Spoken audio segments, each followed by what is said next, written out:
think it's safe to say that plenty of people used Steam yesterday, as of course it was Christmas Day, and plenty of people would have gotten PC games or even Steam gift cards for Christmas or for their holiday gifts. But unfortunately, the Steam service was temporarily suspended, including shutting down the online store after a widespread error exposed user information to other members. Now, basically, other people were reportedly able to access information belonging to other users, including purchase histories, PayPal info, Steam wallet balances, and of course your contact info and your Steam user ID. Some people logged into Steam to find their client displaying information in another language or another Steam member's username at the top. Now, Valve was pretty quick to shut down Steam services in response to this,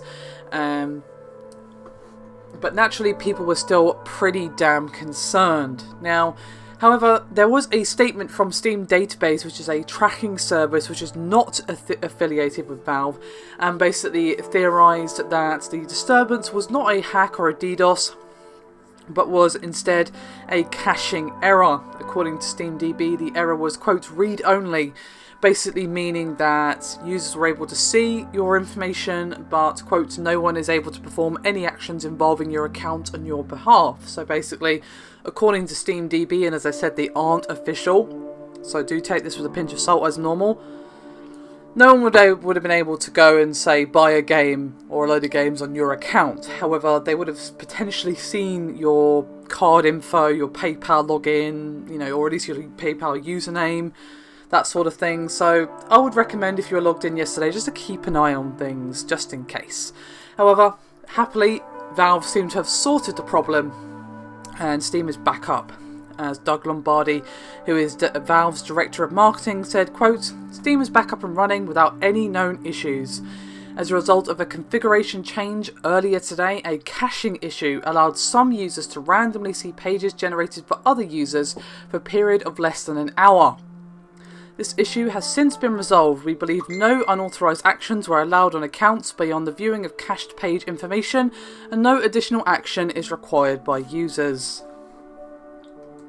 Now, obviously, Valve have said that no actions were taken, yada yada yada, but as I said, I would still keep an eye on your PayPal or bank account, depending on which one is linked to your Steam account, and also perhaps change your password and a few other things as well. Obviously, this is still a concern, and some people aren't really going to be impressed with Valve's response. Yes, they took a while to respond. It was on Reddit for ages, with people panicking before Valve even responded. Obviously, once they did respond, it was fixed fairly sharpish, but people have still seen other people's email addresses and personal information. Yes, they couldn't buy stuff, but, if someone's got unlucky, someone could know their card info or even their address or other information that you don't want some randomer on the internet to have access to. So, yeah, it would be nice to know the severity of the breach, of course, but without getting reports from people, it's hard to say. But I'd say just keep an eye on things, perhaps change your password and a few other bits just to play on the safe side. But everything has been resolved, and they weren't able to buy any games on your account, which is great. But as I said, thank you very much for watching. I'll see you next time.